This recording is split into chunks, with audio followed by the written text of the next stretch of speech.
let me see. Oh, perhaps you'd help me out with this if you wouldn't mind. I'll just shuffle through the cards. You tell me when to stop. Stop. And if you'd be kind enough to take the card, just stop me out. Show it around. Let a few people see it. And then drop the card back inside the pack. Fine. I no longer need the pack because I'm going to endeavor to read your mind. Take a look inside your thoughts and see if I can't divine the picture that you're thinking of and draw a picture of it. And a sketch pad I brought with me for that very purpose. Now, let's take a look.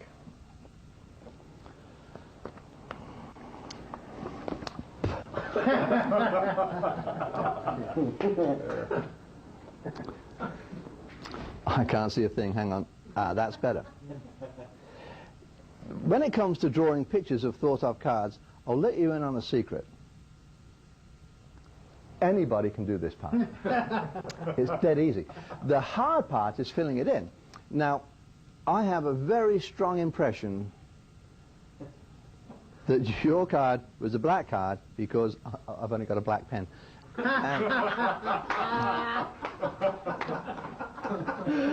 And this is coming to me very strongly. I'm sure that the card that you selected was the ace of clubs. No. No, really? No, it wasn't. No. That's because this isn't the ace of clubs. This is the front of a pack of cards. See, here is the rest of the pack in the background, and your card is the 14th card from the top. Thank you very much. Okay, I can see you're not going for this.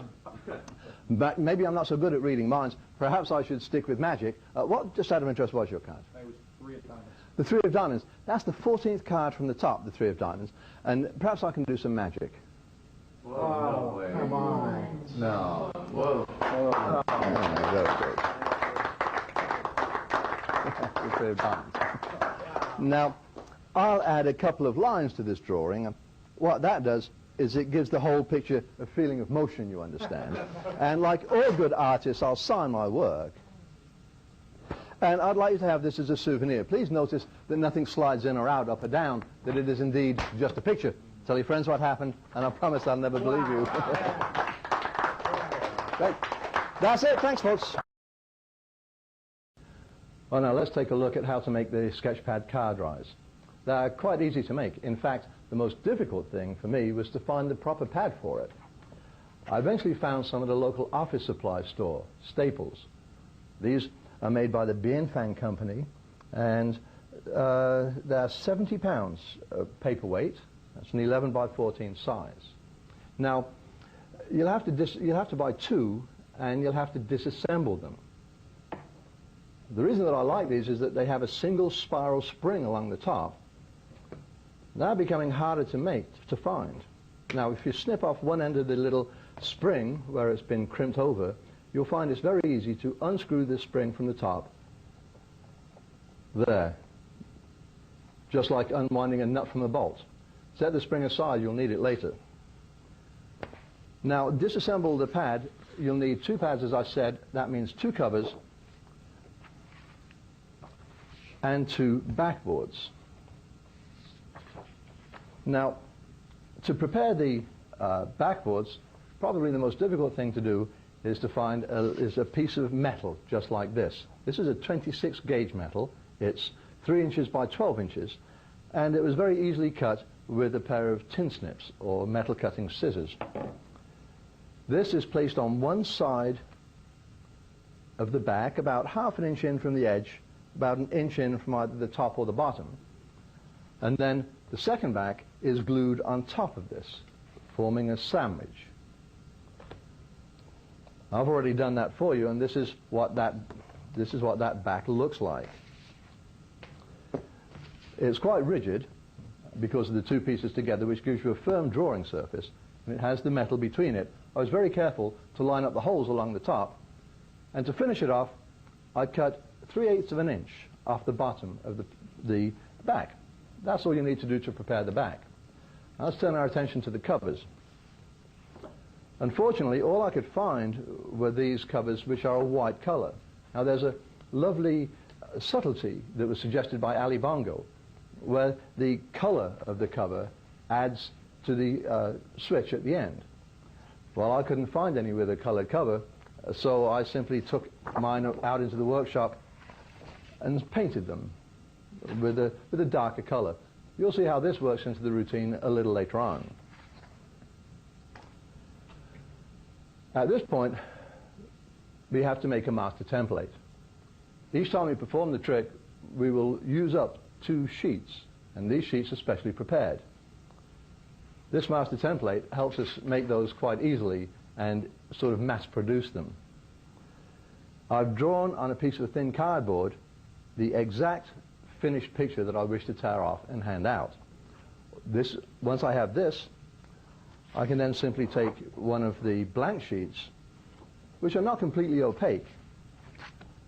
If I put it on top of my template, you can see through it just very faintly. You can see the card through it, which allows you to then take a pen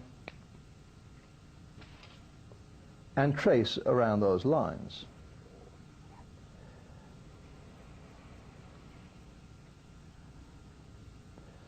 There. You can make just as many of these as you wish. One of the things that will happen with this is that the ink will bleed through the paper. This is a good thing, and this also is a little subtlety that you'll see how that works a little later on too, but just remember that. Now we have the giveaway sheets prepared. We have to prepare the sheet from which the card rises. You'll recall at the beginning you saw me actually drawing a card on the pad. That's where this master template comes in handy. You see, I've made some cutouts in the template. These cutouts allow me to make some thin pencil lines on that front sheet so that I can draw an exact duplicate of the card that I wish to tear off and give away. That's very simply done by placing it on top and lightly going through these cutouts with a pencil. I suggest a 4H pencil, which leaves a very thin line. I've marked this very heavily so you can see. Remember, these pencil lines should be very light.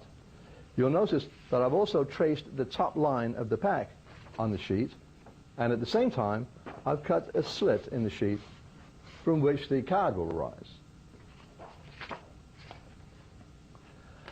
Also, while I had my master template handy, I made the slide that will rise up out of it. I copied the 3 of diamonds part onto another sheet of paper, glued it onto some cardboard, and cut it out. This is very thin cardboard, the same as we made the master template from. To the bottom of it is attached a thread. I've used a Kevlar thread, which is very, very, very strong, and it comes from the Johnson Smith Company or Edmunds Scientific. We could use a button thread, it would probably work just as well. The thread is attached to a magnet on one end. The thread is 19 inches long between the magnet and the end of the rising piece. If you are going to repeat show size, then you can simply draw a different card on the other side of the slide and have a different card rise for the same audience. This rises from an envelope. Now the envelope that I have is made from no, it's not Kevlar. The envelope that I have is made from that non-tear material, Tyvek, that's what it's called. The envelope is made from Tyvek, and I like that material because it's very smooth and it allows the slide to slide in and out quite easily. I've folded a piece up to form an envelope and taped it together so that our slide will fit very comfortably inside of it. When I say comfortably, you want it loose enough so that when you pull the thread, the card will rise up.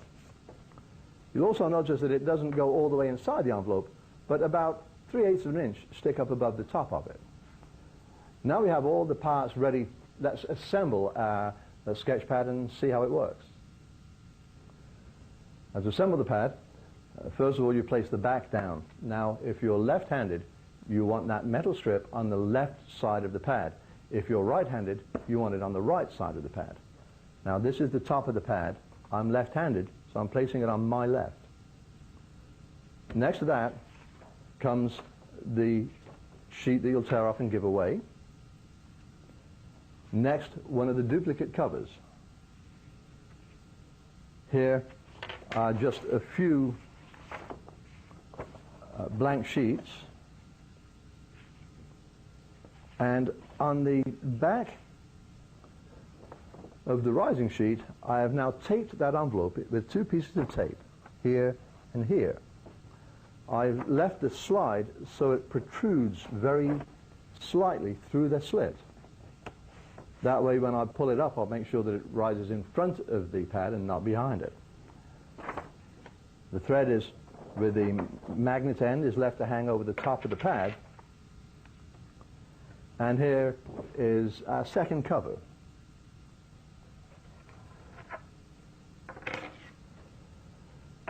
At this point, line up everything as neatly as you possibly can and rewind that spring into position.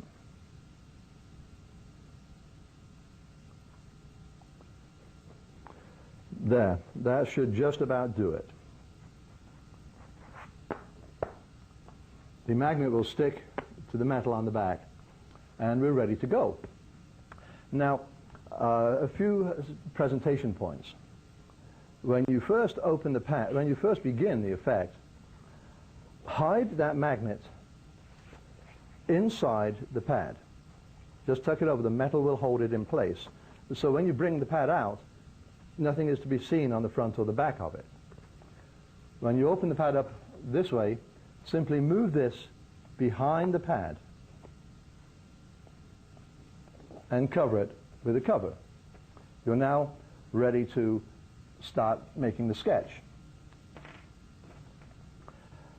Now, because obviously this is already pre-drawn, you have to start drawing with the back of the pad to the audience. But as soon as you reach a point here, now you can allow the audience to see, and this creates the impression that you are actually drawing the whole card on a blank sheet. I think this is a fairly important point.